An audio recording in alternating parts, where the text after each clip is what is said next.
A'udzu minasyaitonir rajim. Bismillahirrahmanirrahim. Assalamualaikum warahmatullahi wabarakatuh. Alhamdulillah, alhamdulillahirabbil alamin. Wa bihi nasta'in.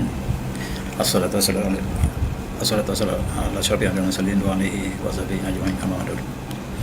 Alhamdulillah, dalam kesempatan pagi ini marilah kita renungi satu tajuk umat Islam di Palestin, umat Islam di Jerusalem, dalam tajuk Yahudi mengganas lagi. Yahudi mengganas lagi dan Yahudi mengganas lagi. Dan marilah kita sama-sama menungi apa yang Allah sebut dalam surah Al-Baqarah. A'udzubillahi minasyaitonir rajim.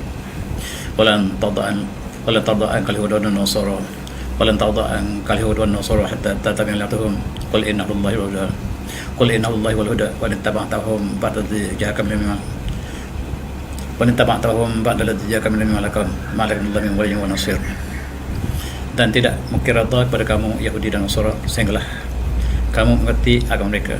Katakanlah wahai Muhammad, sesungguhnya qul inna hudallah qul inna huda wal huda qul inna hudallahi wal huda, dan katakanlah bahawa sesungguhnya petunjuk Allah lah petunjuk yang hakiki. Dan sekiranya kamu mengerti hawa nafsu mereka selepas datangnya ilmu pada kamu, maka tidak ada lagi sebarang pelindung daripada kamu, tidak ada sebarang penolong dan tidak ada sebarang pelindung pada kamu. Inilah tema, barangkali banyak tajuk yang kita bincangkan tentang ayat ini, bahawa Yahudi tidak akan redha pada kita, Nasara juga demikian, sehinggalah kita mengerti agama mereka. Ini ialah firman Allah yang peringati kita tentang ancaman kedua kaum tersebut. Dalam konteks ini kita lihat sekali lagi, Yahudi melalui negara Israel telah mengganas di Masjidil Aqsa 14 April 2022, hari Jumaat lepas. Mereka mengganas sekali lagi. Mereka mengganas kesekian kalinya selepas mereka mengganas berkali-kali. Pada bulan puasa terlepas mereka mengganas ketika hampir kita menyambut hari raya, dan kali ini ketika kita menyambut nuzul Quran. Ketika umat Islam sedang bersolat Jumaat, mereka menceroboh Masjid Aqsa dan mencederakan. Pada berita mula-mula yang kita terima lah 192 orang Palestin dicedera dengan tembakan dan sebagainya di Masjid Al-Aqsa. Ketika mereka sedang bersolat dengan penuh keamanan, dan ketika itulah mereka menceroboh 14 April 2022. Pada terlepas mereka menceroboh pada 21 Mei pada tahun 2021. Dan sebelum itu mereka menceroboh. Dan di manakah bangsa-bangsa itu yang selalu sentiasa bersidang sekiranya ada kepentingan yang melibatkan Yahudi, tetapi kali ini apabila umat Islam Palestin dikhianati, maka mereka tidak muncul. Sehingga hari ini mereka belum mengambil tindakan yang segera untuk menghalang perbuatan yang biadab tersebut. Tuan-tuan yang saya hormati, kebetulan pada minggu lepas 14 April mereka sedang menyambut perayaan mereka yang mereka sebut sebagai perayaan Al-Pasah, ataupun dalam bahasa Inggeris mereka sebut perayaan Passover, iaitu mereka keluar daripada Mesir. Mereka mengerti peristiwa yang mereka dizalimi oleh Firaun, dan mereka dibawa keluar daripada Mesir oleh Nabi Musa AS bersama dengan Nabi Harun AS, dan juga penolong-tolong bangsa Israel yang membawa mereka keluar daripada bumi Firaun, dan mereka selamat di Sinai.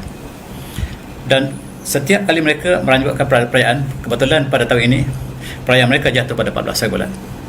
Pada 14 hari bulan April jatuhnya perayaan Passover mereka, dan ketika hari itulah mereka mengganas. Apakah ada hubungan? Memang ada hubungan. Setiap kali mereka merayakan perayaan Al-Pasah mereka ataupun perayaan keluar mereka daripada Mesir, mereka selalu mengganas. Demikian juga kita lihat pada masa yang sama, orang Yahudi bersama dengan Nasrani, walaupun mereka tidak bersama.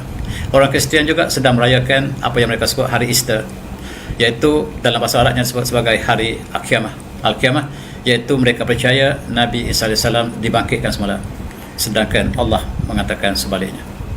Jadi apabila kita lihat peristiwa minggu lepas, ialah dia bertindih antara Ramadan umat Islam, bulan mulia umat Islam, bersama dengan perayaan Yahudi yang mereka sebut sebagai perayaan Al-Pasah dalam bahasa Inggeris, dalam bahasa Arab, ataupun Passover dalam bahasa Inggris. Dan demikian juga Bersama juga di Jerusalem yang sama, di kota Jerusalem juga orang Nasara, orang Kristian sedang merayakan perayaan Easter yang mereka menganggap Tuhan mereka dihidupkan kembali, ataupun Nabi Jesus Christ dibangkit semula daripada kuburnya. Dan itulah peristiwa yang berlaku minggu lepas. Passover ataupun peristiwa Al-Pas ini mempunyai banyak nama-nama, berbagai nama bernama, ataupun mereka nama juga dengan sebagai perayaan hari kebebasan, hari Idul Rabi' iaitu hari musim bunga, ataupun Idul Al-Inqad iaitu perayaan keselamatan daripada bumi Firaun. Dan mereka juga panggil Pesach, dan ialah satu perayaan utama orang Yahudi yang mereka mengambil sempena mereka keluar Exodus daripada Mesir, dan mereka diselamatkan oleh Nabi Musa AS untuk membawa Bani Israel keluar daripada Mesir, dan mereka merayakan sebagai ini. Inilah sejarah, dan mereka memilih tarikh tersebut untuk menzalimi umat Islam di bumi Palestin, khususnya di Masjid Al-Aqsa ataupun di Baitul Maqdis. Passover 2022 dirayakan pada hari Jumaat 15 April, dan dia akan berakhir 23 April. Sekarang masih belum berakhir. Mereka masih merayakan selama 8 hari. Seminggu mereka merayakan peristiwa Passover mereka, dan sekarang kita terdedah dalam perayaan mereka. Dan dalam seminggu ini kita lihat umat Islam dilakukan kezaliman berkali-kali. Apabila mereka melakukan kezaliman pada hari Jumaat, mereka ulang sekali 2 hari kemudiannya. Dan sekarang umat Islam sedang menderita, sedang bersifati apakah yang harus kita lakukan selepas doa yang kita lakukan, kita panjatkan pada bulan puasa. Lebih lagi kita sudah menghampiri 10 malam terakhir Ramadan, dan marilah kita sama-sama berdoa bahawa saudara kita di Palestin sedang di ronda malang, dan apakah yang berlaku esok lusa belum pasti, tetapi sekarang serangan mereka telah ditujukan pada Gaza. Mereka telah mula menyerang Gaza semalam 2 hari lepas, dan kita jangkakan malapetaka umat Islam sebagaimana yang kita amini pada bulan tahun lepas akan berulang, barangkali lebih dahsyat. Mudah-mudahan Allah lindungi kita semua.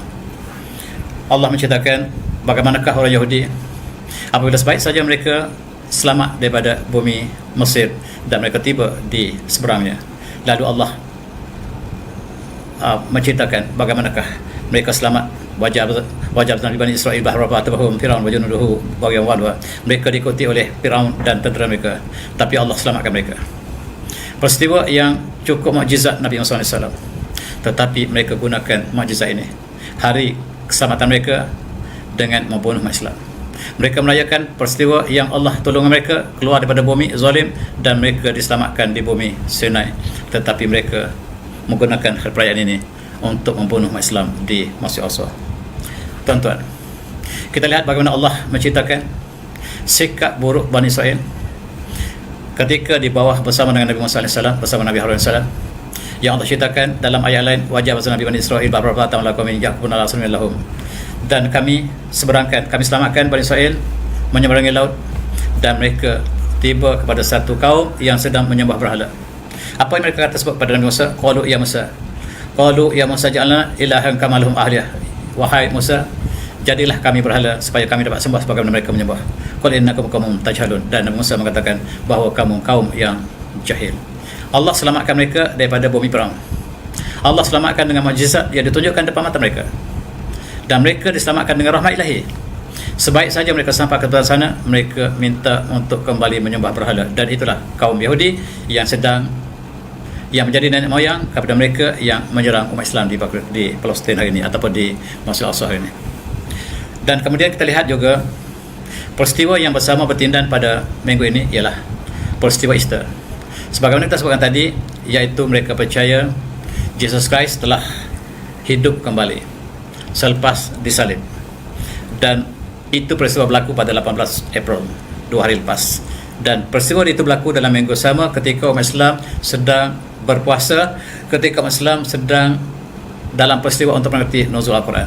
Dan ketika itulah mereka mengganas di Masjid Al-Aqsa. Dan bagaimanakah nasib umat Islam yang sedang berpuasa, yang sedang bersolat, dan mereka sedang mendirikan solat Jumaat ketika mereka dilakukan kezaliman oleh Yahudi. Tuan-tuan, Allah mengatakan sebaliknya, Nabi Isa AS tidak dibunuh, tidak disalib. Wa qawlihim inna kunal masih Isa ibn Maryam Rasulullah wa ma qataluhu wa ma salabuhu wa walakin syubha lahum. Dan Allah mengatakan mereka berkata bahawa kami membunuh Nabi Al-Masih Isa bin Maryam Rasulullah, dan mereka tidak dibunuh. Mereka tidak membunuh. Wa ma qataluhu wa ma salabuhu, dan mereka tidak salib. Yang salib bukan Nabi Musa AS, bukan Jesus Christ, walakin syubha lahum, tetapi perkara itu disamarkan pada mereka. Mereka melakukan dengan tidak pasti, dan apa yang Allah sebut di sini, yang disalib bukan Nabi Musa AS, dan Allah selamatkan Nabi Isa AS, tetapi mereka merayakan minggu lepas atau 18 April lepas ialah merayakan peristiwa kebangkitan Jesus Christ mengikut pandangan mereka. Dan di sinilah tempat yang sama, di tak jauh daripada Masjid Baitul Maqdis terdapat gereja Al-Qiyamah ataupun Resurrection yang ada hubungan dengan peristiwa yang mereka percaya berlaku kepada Jesus Christ tadi. Dan di situlah tempat tiga agama besar mempunyai sejarah yang sama, berkongsi sejarah yang sama di bumi yang sama, iaitu bumi Baitul Maqdis, Jerusalem. Dan ketika inilah kita lihat yang sedang berkonflik hari ini. Tuan-tuan yang semati, inilah yang dijangkakan, sebab kebetulan minggu lepas bermula 14 hari bulan April dia bertindan 3 perayaan 3 umat besar dunia, iaitu bangsa Judaism ataupun agama Judaism, Nasrani dan juga umat Islam yang sedang berpuasa. Dan mereka buat pertama kali menuju ke Masjid Al-Aqsa secara bebas untuk mendirikan solat. Lelaki dan wanita telah keluar beramai-ramai untuk memakmurkan pada hari Jumaat yang cukup mulia itu. Dikatakan ribuan umat Islam berkumpul untuk bersolat hari Jumaat. Mereka ingin bersolat hari Jumaat, dan tiba-tiba mereka menerima mehnah yang tidak dapat mereka duga sama sekali. Mereka ingin bersolat dan mereka berkumpul di dataran Masjid Al-Aqsa, sebab Masjid Al-Aqsa tidak lagi dapat memenuhi ataupun menampung seluruh umat Islam yang datang untuk bersolat. Begitu juga dengan kaum muslimat juga sama-sama meraihkan pada bulan puasa yang indah ini. Mereka berkumpul di tempat yang sama pada tengah hari untuk sama-sama menyaksikan solat Jumaat, yang ketika itulah mereka dilakukan apa yang mereka lakukan ke atas umat Islam ini. Yahudi, Bani Israel telah melakukan apa yang mereka telah lakukan, dan kita dapati ratusan yang tercedera, yang lain berbagai-bagai lagi mehnah yang diterima, dan hospital dipenuhi oleh mereka yang tercedera.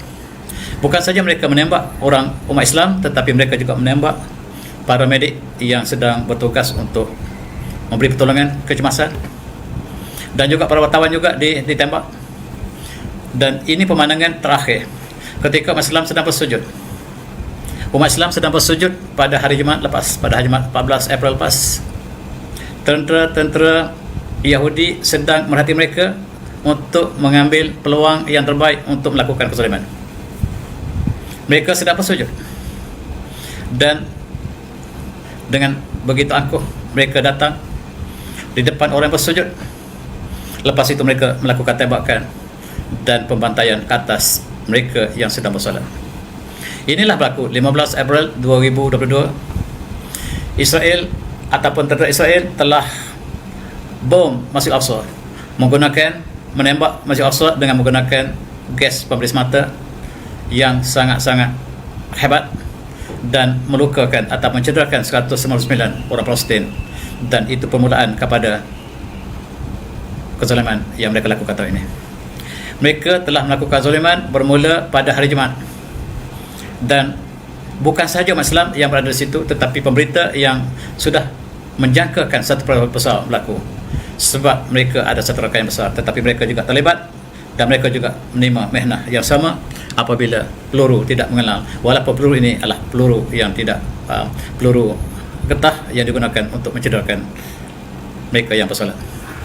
Ini gambaran yang menunjukkan orang tua, orang wanita dilakukan secara tidak berperibadi sama sekali. Mereka membantai siapa saja yang berada di Masjid Al-Aqsa. Pemandangan ini pemandangan cukup menyayat hati. Bagaimanakah diperlakukan pada masa yang pada masa ini, ketika manusia sudah maju, mereka melakukan sebagaimana haiwan lakukan pada sesama haiwan. Tetapi inilah yang sedang kita saksikan 2-3 hari lepas, dan inilah yang menyayat hati. Dan kita ingat Masjid Al-Aqsa, sebab mereka mengatakan kenapakah harus umat Islam mengunjungi Masjid Al-Aqsa, dan kita ingat hadis Rasulullah yang mulia tentang 3 masjid yang disebut dalam hadis ini, bahawa Masjid Al-Aqsa, Masjidil Haram dan Masjid Nabawi ialah masjid yang menjadi masjid paling suci dalam Islam. Rasulullah bersabda yang diriwayatkan oleh muttafaqun alaih, la tusyaddu riha illa salati masajid, dan tidak perlu kita bersusah payah untuk meninggalkan kenderaan kecuali 3 masjid. Al-Masjidil Haram, kepada Masjidil Haram, wa Masjid Rasulullah sallallahu alaihi wasallam, Masjid Nabawi, wa Masjidil Aqsa, dan Masjid Aqsa yang sedang kita bincang sekarang. 3 masjid ini menduduki tempat yang teratas, mempunyai kelebihan yang sangat-sangat istimewa, apatah lagi dalam bulan Ramadan yang mulia ini. Dan ketika kita sedang beribadah, inilah mereka menzalimi dan melakukan apa yang mereka lakukan. Kita lihat mula-mula sekali menerima respon daripada Malaysia. Malaysia telah mengutuk sekeras-kerasnya apa yang berlaku di Palestin, perbuatan yang tidak kemanusiaan sama sekali. Dan ketika mereka mengatakan Rusia zalim menyerang Ukraine, mereka meneruskan kezaliman mereka ke atas Palestin. Mereka double standard, mereka mengatakan kezaliman Rusia ke atas Ukraine yang sedang berlaku sekarang. Mereka balas apa yang dilakukan pada umat Islam di Palestin dengan cara yang sama. Dan Malaysia mengutuk sekeras-kerasnya sebagaimana yang dikeluarkan statement oleh Perdana Menteri. Malaysia mengutuk sekeras-kerasnya serangan tentera penjajah Israel ke atas penduduk awam dan jemaah Palestin di Masjid Al-Aqsa pada 15 April yang lepas. Serangan yang berlaku ke atas salah sebuah masjid paling suci dalam umat Islam dalam bulan Ramadan yang mulia menunjukkan bahawa keganasan, berlanjutan dan dasar apartheid yang diamalkan tentera penjajah Israel terhadap hak asasi, kehidupan, kesejahteraan serta maruah rakyat Palestin. Itu adalah pandangan ataupun statement yang keluar daripada negara kita. Demikian juga Indonesia juga condemn. Indonesia juga tidak lebih lewat pada kita, condemn apa yang dilakukan oleh Israel ke atas penduduk Palestin, khususnya penduduk yang sedang beribadat di Masjid Al-Aqsa. Tuan-tuan, marilah kita berfikir, dan bagaimanakah keamanan dunia tidak mungkin tercapai.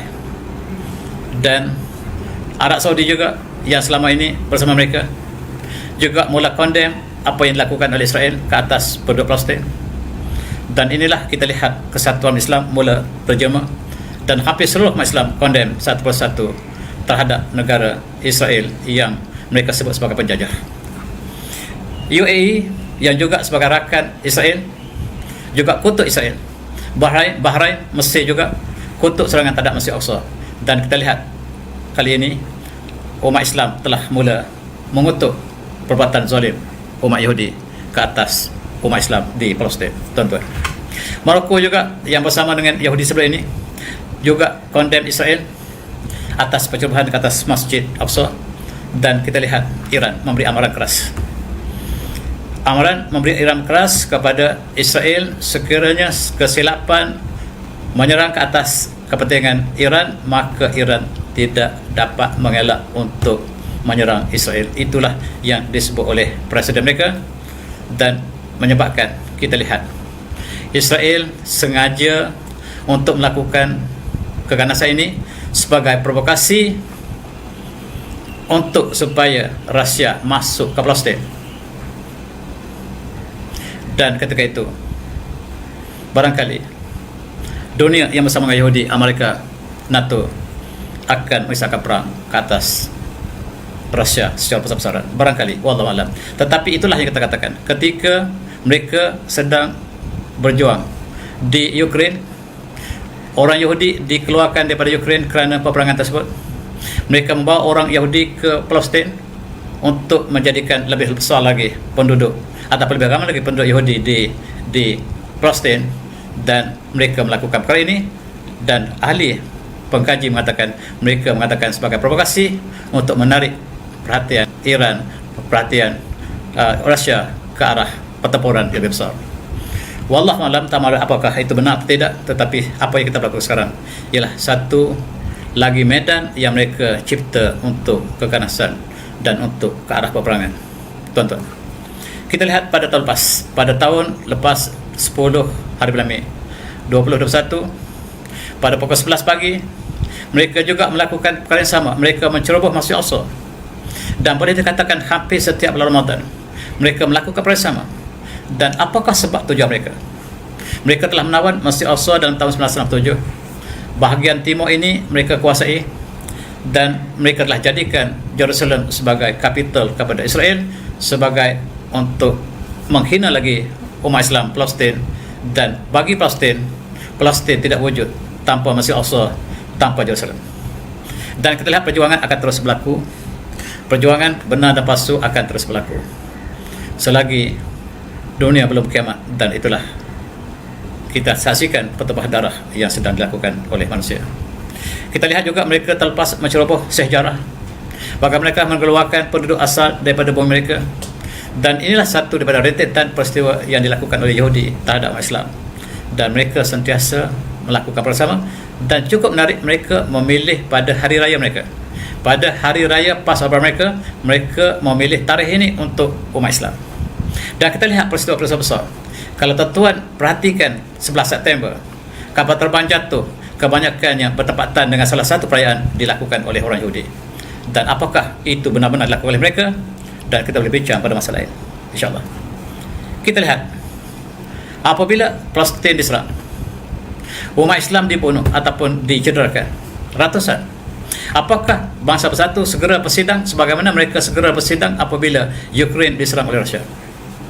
Apakah mereka mempunyai sifat untuk ketenteraman dunia, Majlis Keselamatan Bangsa Bersatu? Apakah mereka bersidang apabila Palestin sedang diserang sekarang, ataupun Masjid Al-Aqsa diceroboh sekarang? Apakah mereka melakukan peristiwa sama? Sebagaimana mereka mengadakan persidangan tergesa apabila Ukraine diserang oleh Rusia, hanya selepas 5 hari Ukraine diserang oleh Rusia, mereka bersidang. Kita lihat apabila Rusia memerangi ataupun menstartkan perang ke atas Ukraine, mereka bersidang dengan segera. Mereka bersidang selepas 5 hari saja, dan mereka ambil keputusan untuk kutuk Rusia, memutuskan sekatan ekonomi ataupun mengadakan sekatan ekonomi kepada Rusia sebab Rusia menceroboh. Kenapa mereka tidak lakukan bersama ke atas Yahudi, ke atas Israel maksud saya? Mereka tidak lakukan. Mereka bersungguh-sungguh apabila Ukraine diserang oleh Rusia. Tetapi apabila Palestin diserang, apakah mereka melakukan sikap sama? Dan Al-Kufran lam wahidah, orang kafir apabila keadaan umat Islam, mereka boleh bersatu, tuan-tuan. Dan inilah kita lihat sebaik saja dalam persidangan 1 Mac yang lepas yang membincangkan tentang serangan Rusia ke atas Ukraine. Kita lihat bangsa bersatu telah mengeluarkan statement dan menyokong untuk condemn Rusia di atas serangan tersebut, tetapi mereka tidak bersidang untuk kutuk Israel hari ini apabila Israel melakukan kezaliman yang jelas ke atas umat Islam di Palestin. Tuan-tuan, inilah yang kita lihat dalam persidangan 1 Mac lepas. Secara majoriti negara dunia telah bersama dengan Yahudi dan Amerika untuk kutuk Rusia dan untuk sekatan ekonomi kerana Rusia menceroboh Ukraine, dan itulah alasannya. Dan tuan-tuan, kita lihat negara dunia bersatu untuk kutuk Rusia ketika persidangan keselamatan bangsa bersatu pada 1 Mac yang lepas. Kita lihat negara-negara yang menyokong sebagaimana yang terdapat dalam senarai ini. 141 condemn Rusia, dan yang bersama Rusia hanyalah ketika itu 50 negara, yang berkecuali sebanyak 34 negara. Apakah mereka lakukan perkara sama ke atas kezaliman Yahudi di Palestin? Apakah mereka mengundi untuk sekatan ekonomi ke atas Yahudi? Namun tidak, tuan-tuan, percayalah, tidak. Ataupun mereka akan bersidang barangkali sebulan lagi ataupun 2 bulan lagi supaya proses untuk penghapusan etnik Palestin sempat dilakukan oleh Yahudi. Mereka bagi ruang untuk dibunuh ataupun dilakukan percobaan sepenuhnya, dan selepas percobaan ini selesai, mereka akan bersidang. Barangkali mereka akan kutuk Yahudi dan selesai. Tetapi double standard yang mereka lakukan ke atas Rusia sangat jelas berlaku dalam konteks ini. Tuan-tuan lihat yang gambar hijau dalam slide ini ialah mereka yang bersama untuk kutuk Rusia, termasuklah negara kita yang kita cintai. Tuan-tuan, ini ialah seorang ahli parlimen Ireland yang mengatakan bahawa Apabila sebaik saja Rusia menyerang Ukraine, maka 5 hari saja, maka sekatan ekonomi dikenakan ke atas Rusia. Tetapi 70 tahun Yahudi mengganas di Palestin, tidak ada sekatan yang dilakukan oleh itu. Oleh itu, jangan percaya kepada bangsa bersatu. Bukan saya kata, tetapi wakil daripada Ireland. Orang bukan Islam, tuan-tuan. Orang bukan Islam dapat melihat kezaliman dilakukan oleh bangsa bersatu ke atas negara ahli mereka. Dan inilah yang disebut oleh orang negara Islam. 70 tahun Yahudi mengganas ke atas Palestin dan tidak pernah diadakan sekatan ekonomi, sebagaimana 5 hari apabila Rusia menyerang Ukraine, mereka adakan sekatan ekonomi. Inilah dunia, tuan-tuan, dan kita terperangkap dalam permainan mereka. Kita lihat kenapakah kalau kita tak kembali ke sejarah, kita tak akan faham apa yang berlaku di sini. Dan kita lihat perancangan Zionis, perancangan New World Order yang dilakukan pada masa moden ini oleh Henry Kissinger, bekas Tiausaha Negara Amerika, seorang Yahudi tulen yang dipuja, dianggap oleh Yahudi sebagai penyelamat mereka. Namanya Henry Kissinger, seorang Yahudi yang sangat jahat. Dia merancang supaya pertama untuk kuasai dunia, seluruh negara Arab diserang oleh Yahudi dengan menggunakan kekuatan Amerika. Dan kita lihat negara-negara yang mereka telah senaraikan sini, 6 buah negara, mula-mula sekali mereka harus ambil sebagai tapak untuk mereka bertapak di atas muka bumi, dan mereka merintah daripada negara lain kepada seluruh dunia. New World Order tidak menjadikan Amerika sebagai pusat pemerintahan mereka. Mereka menjangkakan untuk jadikan Palestin, untuk jadikan Jerusalem sebagai pusat pemerintahan mereka. Ini dirancang oleh pemuka-pemuka Zionis yang disambung oleh Henry Kissinger pada masa yang lebih lewat. Dirancang supaya Iran kemudian yang dihancurkan, kemudian China dihancurkan, Rusia dihancurkan, dan cukup menarik apa yang disebut oleh Henry Kissinger, Rusia harus dihancurkan melalui Ukraine. Ukraine harus kita groom sebagai negara satelit kepada Yahudi, dan itulah yang benar-benar berlaku. Dan kemudian kita hancurkan Rusia sebab Rusia adalah penghalang kepada kita, kata Henry Kissinger. Henry Kissinger mengatakan yang menghalang kita ada tiga entiti. Pertama, Islam. Kita hancurkan negara Arab. 6 negara Arab ini ialah, ada bukan 6, tuan-tuan, 7. La budda min ihtilal 7 dual fi syarqi awsat. Mesti kita kuasai 7 buah negara di kawasan Timur Tengah. Pertama, Palestin, Jordan, Lebanon, Iraq dan sebagainya. Dan mereka senaraikan 7 buah negara. Dan inilah permainan Yahudi. Dan apa yang berlaku sekarang di Timur Tengah, konflik Timur Tengah ini disebabkan perancangan New World Order yang hari ini kita lihat perancangan Kissinger inilah yang sedang berjalan. Kissinger melalui buku, kalau kita lihat buku yang tulis oleh Bernard Lewis, Orientalis, tuan-tuan boleh baca. Dia mengatakan selepas negara Arab maka kita masuk ke Afghanistan, kita masuk Iraq, kita masuk Syria, dan kita jadikan Jerusalem sebagai pusat pemerintahan kita yang baru. Ini perancangan dilakukan oleh WHO.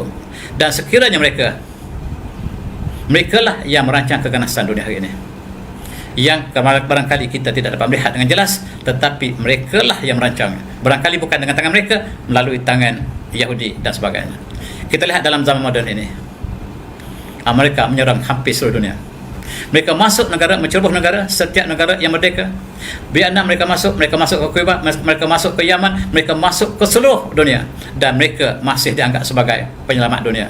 Dan itulah dunia tidak dapat melihat keburukan yang sedang mereka mainkan. Dan apa yang berlaku di Timur Tengah, khususnya apa yang berlaku di Masjidil Haram, Masjidil Aqsa, ialah sebahagian daripada rancangan yang sama.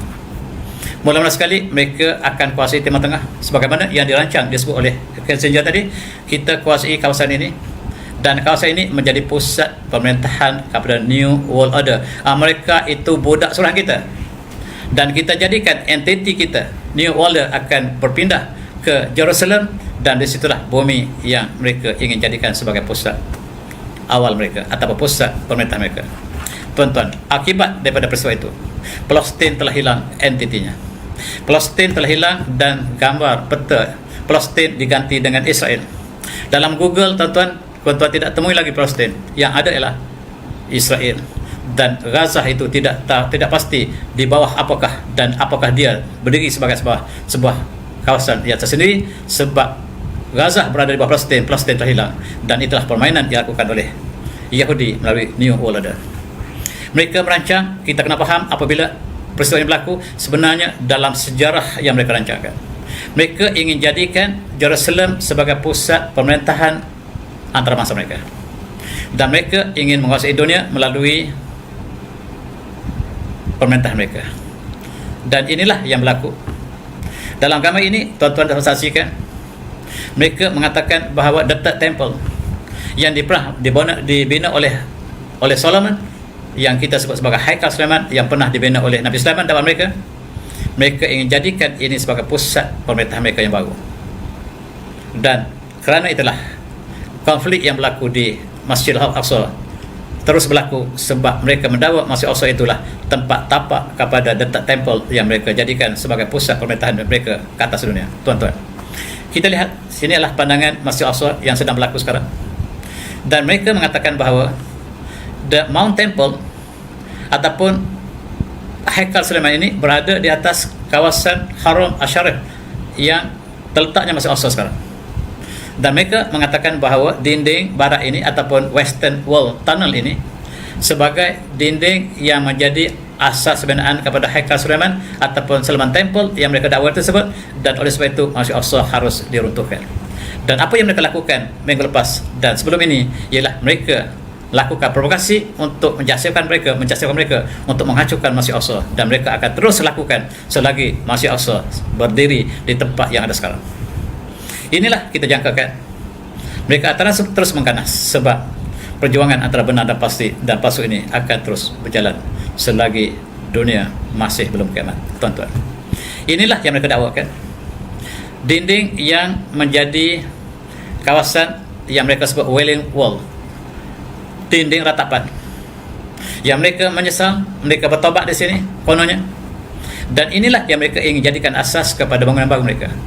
Mereka mendakwa di sinilah tempat Haikal Sulaiman, sedangkan sejarah mereka sendiri, mereka tidak pasti di manakah bangunan yang mereka maksud tadi, dan pastinya bukan terletak di atas kawasan Masjid Al-Aqsa sekarang, tetapi mereka sengaja untuk meruntuhkan Masjid Al-Aqsa, dan mereka mendakwa di situlah tempat Haikal Sulaiman yang bakal menjadi pusat pemerintahan mereka akan datang. Dan itulah sebenarnya.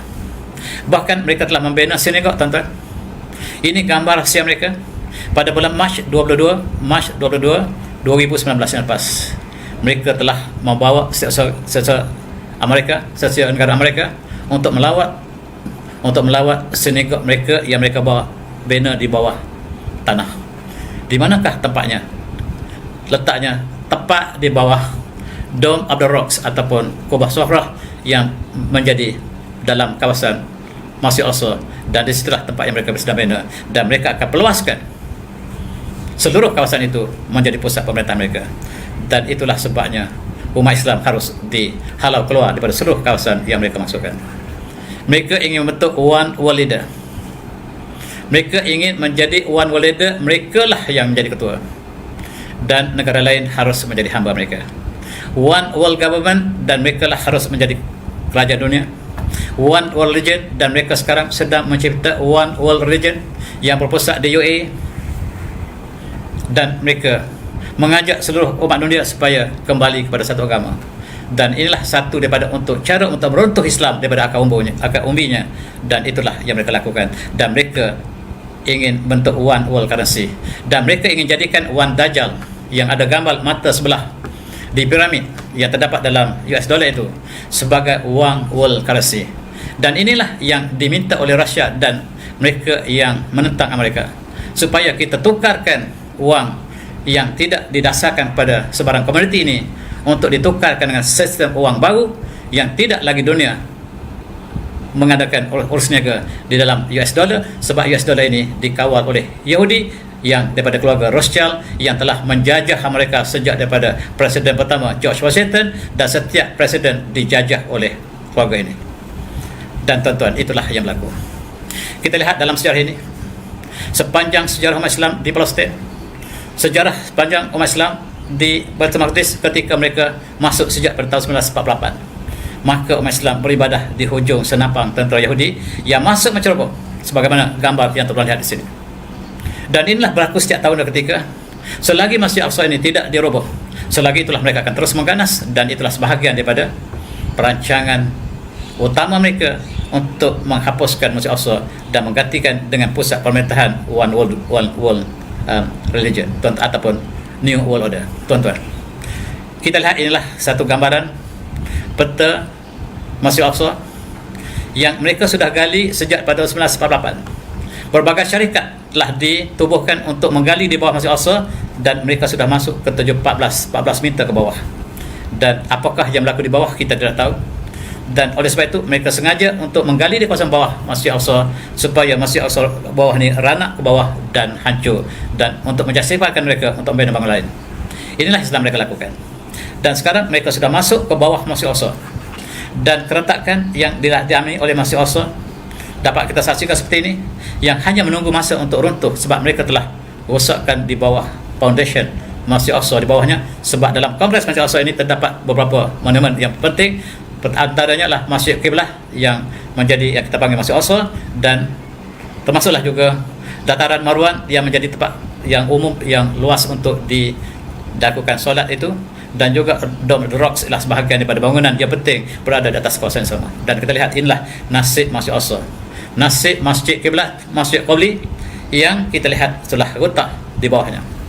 Dan mereka telah menggali sebagaimana gambar ini dengan harapan untuk menemui bukti arkeologi bahawa di situlah pernah bertapaknya arkeologi ataupun temple ataupun Solomon Temple yang mereka dakwa tersebut. Tetapi mereka tidak pernah temui. Setiap kali mereka menggali, mereka hanya menemui peninggalan daripada kerajaan Abbasiyah dan kerajaan Kerajaan Umayyah yang pernah bertapak di situ. Dan mereka menemui bukti-bukti ketika zaman yang lebih awal, iaitu ketika zaman kaum Kanaan yang mendiami sebagai penduduk asal di kawasan tersebut ialah bangsa Kanaan yang menduduki awal di kawasan Palestin, dan orang Yahudi hanyalah masuk ke Palestin selepas mereka selamat daripada Mesir yang dibawa oleh Nabi Musa. Mereka bukan penduduk asal. Dan inilah konflik yang sedang berlaku, tuan-tuan. Dan tuan-tuan boleh cuba lihat bagaimanakah mereka sedang menggali di kawasan bawahnya. Kawasannya telah diruntuhkan supaya seluruh struktur di atas bumi ini akan runtuh bersama, dan mereka sentiasa mengadakan kezaliman ini untuk mempercepatkan lagi proses untuk mereka menghancurkan kawasan ini dan dibina bangunan baru. Serangan bom Israel bukan saja dalam bulan puasa ini, bulan puasa lepas dan sebelum itu berkali-kali mereka lakukan kezaliman sama, dan mereka mengganas lagi kali ini. Mereka mengganas sekali lagi. Inilah gambar yang berlaku tahun lepas. Umat Islam juga dikejar dan dilakukan seperti ini, dan ditembak dengan peluru yang mencederakan mereka. Berbagai kezaliman yang mereka lakukan, dan perjuangan terus berlaku. Ini suasana yang hampir sama. Mereka mengejar umat Islam yang bersolat. Mereka melepaskan bom asap dan sebagainya untuk menyuarakan mereka, tetapi umat Islam kekal pertahankan masjid ketiga, Masjid Al-Aqsa ialah kiblat umat Islam pertama yang harus dipertahankan oleh orang Palestin dan juga seluruh umat Islam dunia. Tuan-tuan, kita lihat nasib Gaza. Apabila mereka ingin menghancurkan Masjid Al-Aqsa, mereka mengatakan bahawa yang tugas utama yang pertahankan Masjid Al-Aqsa ialah penduduk Gaza yang masih ada lagi. Dan mereka serang Gaza berkali-kali. Pada tahun lepas mereka serang, dan sekarang mereka mula menyerang kembali. Kita lihat pada lepas anak-anak Palestin merayakan hari raya Idul Fitri di tengah serangan bom. Mereka menyerang dalam bulan puasa, mereka berdamai sebab kekalahan telah dialami oleh Israel, dan kecederaan yang dilakukan oleh Israel juga parah, dan mereka minta untuk berdamai. Apabila Israel minta berdamai, maksudnya mereka menghadapi masalah besar untuk menentang pejuang Palestin. Dan apabila mereka berdamai, mereka menyerang kembali. Ketika kita menyambut hari raya, mereka melakukan sekali lagi. Ini ialah peristiwa yang mereka lakukan lepas, dan mereka akan lakukan perkara ini sepanjang masa, tuan-tuan. Dan kita lihat bagaimanakah mereka menceroboh Masjid Al-Aqsa semalam tahun lepas, dan bagaimanakah mereka bom penempatan dan juga hospital sebagaimana tuan lihat di sini, ribuan orang terlantar sebab hospital telah musnah. Dan bagaimanakah penderitaan orang Palestin tahun demi tahun. Selama 12 jam serangan udara diteruskan pada tahun lepas yang tidak berhenti untuk memusnahkan, tetapi umat Islam terus berjuang sehinggalah dunia akan berakhir. Kita lihat bagaimanakah bumi Palestin terus bermandi darah. Tentera Israel terus rakus, membedil dan membunuh rakyat Palestin. Ini tak lepas. Dan kita sangat bimbang sekiranya mereka ulang dalam bentuk yang sama ataupun lebih dahsyat daripada apa yang mereka lakukan tak lepas. Marilah kita sama berdoa. Kita angkat tangan dengan penuh ikhlas malam-malam 10 malam terakhir ini, supaya kita berdoa supaya Allah berikan pertolongan, kekuatan dan keselamatan kepada seluruh umat Islam di Palestin khususnya dan seluruh dunia umumnya. Dan itulah harapan kita, tuan-tuan. Apa yang berlaku ialah apabila sejak 14 bulan, hari ini sudah 20 hari, 12 bulan, dan sudah 6 hari berlalu, bangsa bersatu tidak ada nampak lagi gaya untuk mereka bersidang. Sebagaimana mereka segera bersidang apabila Rusia menyerang Ukraine. Yang bersidang ialah negara Arab, dan kita lihat 2 hari lepas Presiden Palestin Mahmud Abbas telah bersama dengan Raja Jordan dan beberapa pemimpin Arab lain telah bersidang bagaimanakah untuk menghadapi masalah umat Islam sedang dibedil oleh Yahudi. Dan tiba-tiba Presiden Putin yang sedang berperang di Ukraine menghubungi Presiden Palestin, memberikan sokongan bahawa Rusia berjanji, sebagaimana Rusia berjanji pada tahun-tahun lepas, bahawa nasib Palestin akan dibela bersama oleh Rusia. Dan mengikut pengkaji, sengaja Yahudi mengaturkan kebebasan kezaliman ini supaya Rusia masuk ke Palestin, dan ketika itulah seluruh dunia akan bertumpu kepada Rusia di Palestin. Dan inilah yang dirancang oleh mereka mengikut sebahagian daripada pengkaji. Mereka sengaja untuk menjadikan Palestin sebagai tapak peperangan yang kedua selepas Ukraine. Dan wallahu alam, dan kita minta dibebaskan, dijauhkan daripada apa yang mereka rancang tersebut. Tuan-tuan semati, inilah nasib Palestin. Hilang tanahnya daripada tahun 48 sampailah hari ini kita lihat. Dan mengikut akhbar Palestin Al-Wafa, dan dalam telefon yang hubungan Putin menghubungi Mahmud Abbas, mengatakan bahawa Rusia akan bersama dengan perjuangan Palestin. Walaupun tahun lepas dia berjanji untuk menghapuskan Israel pada tahun ini, walaupun janji itu kita tidak pasti apakah janji benar atau tidak, tetapi umat Islam masih memberikan harapan bagaimanakah harus Palestin dibebaskan daripada tangan penjajah Amerika dan Yahudi. Yahudi berani sebab dia di belakangnya lah mereka. Mereka lah yang menjadikan punca kezaliman atas muka bumi hari ini. Dan kalau tuan-tuan berfikir apa skala konflik yang berlaku, mereka lah yang cetuskan. Dan tuan-tuan yang saya hormati, Baitul Maqdis pada 1922 semalam kita lihat Israel telah membedil ke atas Gaza. Buat pertama kali mereka lancarkan serangan selepas mereka melakukan kezaliman di Baitul Maqdis. Mereka terus ke Gaza sebab mereka tahu bahawa tonggak perjuangan Palestin di Baitul Maqdis ialah orang Gaza. Dan mereka telah menghantarkan roket mereka serangan ke atas Palestin, dan kata Palestin, kami sedang bersedia. Kata pejuang-pejuang Hamas, kami sedang bersedia. Yang kami sedang bersedia untuk menunggu serangan kami kembali ke atas kamu. Dan pagi ini Zionis Israel hujani Gaza dengan serangan udara pada 19 April pada 10 pagi, dan ini malam. Dan inilah yang kita saksikan, perbuatan yang mereka lakukan ke atas Palestin, dan mereka tumpukan Gaza sebagaimana lakukan tahun lepas. Dan inilah yang sedang berlaku. Gaza menjerit, Gaza menangis dan minta pertolongan daripada dunia. Dan apakah dunia bersimpati ke atas penderitaan yang sedang diterima oleh penduduk Gaza hari ini, ataupun dunia membiarkan sehingga Israel dapat melakukan kezaliman sepuas-puasnya? Tuan-tuan, Al-Qassam bersumpah bahawa serangan yang dilakukan oleh Israel ini akan dibalas dengan kemampuan yang mereka ada. Walaupun kecil, tetapi mereka sertakan perjuangan ini dengan akidah, dengan kekuatan jiwa. Dan kekuatan jiwa inilah yang sedang ditunjukkan oleh pejuang-pejuang Palestin.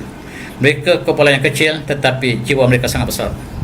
Oleh sebab itu, kita ingat dalam satu hadis yang Rasulullah diriwayatkan oleh Imam Ahmad, Rasulullah bersabda, "Iza fasada ahlul syam fala khairu fikum wa lan tazal taifatun min ummati mansurin la yadurhum man khazarhum hatta taqum as-sa'ah." Atau kama qala.